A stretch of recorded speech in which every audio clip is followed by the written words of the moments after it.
On peut poser la question avec un sourire, mais que fait Dieu toute une sainte journée? Réponse, il crée. C'est un sacré travail de tenir dans l'existence le moindre atome de cet immense univers. Mais d'après Jésus dans l'Évangile selon Saint Jean au chapitre 6, il travaille à ce que nous fassions confiance en Jésus, à ce que nous donnions notre foi à Jésus. L'œuvre de Dieu, c'est que vous croyez en celui qui l'a envoyé. Alors, si nous lui facilitions la vie, la foi, c'est un composé de 3 éléments qui se conjuguent. Il y a la foi connaissance, qui me permet de connaître des choses que ma seule intelligence ne me permettrait pas d'atteindre. Il y a la foi confiance, qui me permet de m'en remettre à plus grand que moi. Et il y a la foi comportement, connaissance, confiance, comportement, 3 mots qui commencent par le même préfixe pour mieux les retenir. Et dans la foi, ce travail de la foi, la place de l'Eucharistie est éminente. Jésus dit « Travaillez non pas pour la nourriture qui se perd, mais pour la nourriture qui se garde jusque dans la vie éternelle, celle que vous donnera le Fils de l'homme, lui que Dieu le Père a marqué de son sceau. » Qu'est-ce qu'il y a sur ce sceau? Il y a Dieu, consubstantiel à moi-même. Alors, prenons la foi connaissance. En quoi, pourquoi Dieu se donne-t-il en nourriture? Alors il y a la théologie classique, la mienne sera plutôt la théologie impressionniste, par petites touches. Elle nous permet aussi d'entrer dans le mystère. Prenons cette comparaison. Nous savons qu'une ruche d'abeilles comporte à peu près 80 000 individus. Chacune est bien à son poste. Mais le centre de la ruche, c'est la reine. La reine, elle pond 2000 œufs par jour. Une petite abeille vit en moyenne 60 jours.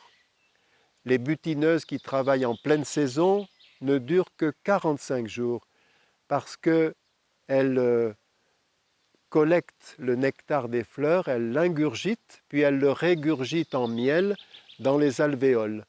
Et comme leur tube digestif est très sollicité, leur durée de vie est très limitée.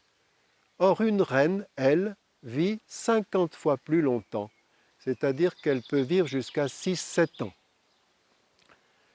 Or, où ont-elles trouvé cette reine? D'où vient-elle, cette reine? C'est tout simplement que les abeilles puéricultrices qui s'occupent des petites larves en ont choisi une, au hasard, on ne sait trop, et au lieu de lui donner du miel à manger, lui donnent de la gelée royale. Vous voyez le rapprochement avec l'Eucharistie. Jésus, pour que nous devenions chacun reine ou roi, nous donne une nourriture spéciale. Il se donne à nous comme nourriture. Pour que nous devenions rois, c'est-à-dire quoi?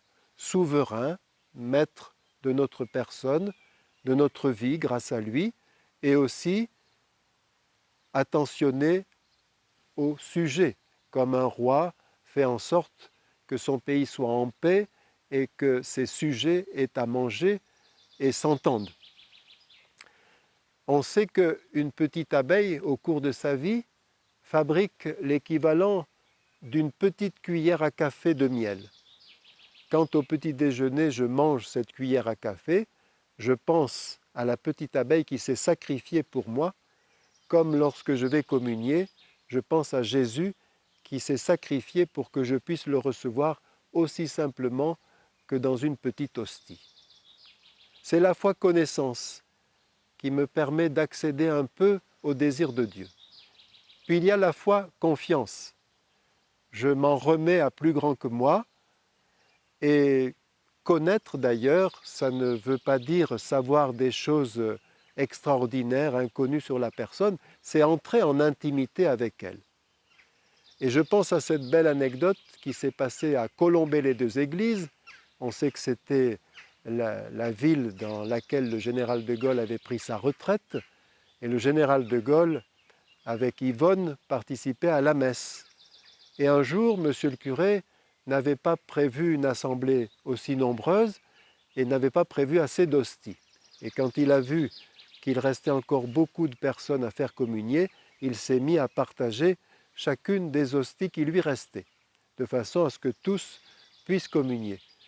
À la fin, il va s'excuser auprès du général, qui lui répond: « Monsieur le curé, le dogme de la transsubstantiation aurait-il changé ?» Il voulait dire par là que Jésus est aussi présent dans une parcelle d'hostie que dans une grande hostie. Dire que Jésus est aussi présent, ce n'est pas tout à fait adéquat, puisque la transsubstantiation nous dit que Jésus change la réalité du pain en la réalité de son corps. Mais nous en parlerons une autre fois. Je pense aux jolis mots d'un enfant qui avait voulu citer les paroles de l'institution de l'Eucharistie et qui s'était trompé. Il avait dit « Et Jésus a pris son corps et il a dit « Ceci est mon pain ». La catéchiste a dit que ça l'avait fait beaucoup réfléchir parce que pour que nous recevions le corps du Christ aujourd'hui, il a fallu que Jésus en effet donne son corps réellement sur la croix. Témoignage d'un paroissien, il dit ce jour-là, ce dimanche-là, nous recevions beaucoup de monde à midi, alors je m'étais dit, je n'irai pas à la messe pour préparer le repas, et puis j'ai dû aller à la boulangerie. Et là, je me suis dit, tu sacrifies la messe, le pain de vie pour la boulangerie, il est quand même allé à la messe. Ça nous amène à la foi comportement, parce que vous pouvez avoir une immense confiance en Dieu et connaître beaucoup de choses sur lui. Si vous menez une vie de patachon, ça sera un faux témoignage. L'anecdote s'est passée dans un bateau de la Royale, la marine française. Un quartier-maître pratiquant voyait assez souvent, assez régulièrement à la messe, le commandant de bord. Puis voilà qu'un jour, l'aumônier organise un petit verre de l'amitié à l'occasion d'une fête spéciale. Est-ce l'alcool qui a aidé un peu au quartier-maître à parler? Il a osé aborder le commandant et lui a dit « Mon commandant, je vous vois souvent à la messe et ça me fait plaisir de savoir que vous êtes catholique, mais vous savez, quand vous avez quelque chose à nous dire, quand vous nous enguirlandez, eh bien nous ne sommes pas sourds, hein ?» Et le commandant a dit avec un petit sourire sans doute « Mon ami, sachez que si je ne venais pas à la messe aussi souvent, il y a longtemps que vous seriez passé par-dessus bord. » Oui, la bonne théologie dit que la grâce ne supprime pas la nature, nous restons avec nos caractères, nos tempéraments. La grâce ne supprime pas la nature, mais elle l'élève.